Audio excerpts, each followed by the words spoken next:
नित्यानन्दकरी वराभयकरी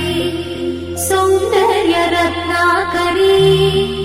निर्धूताखिल पापनाशनकरी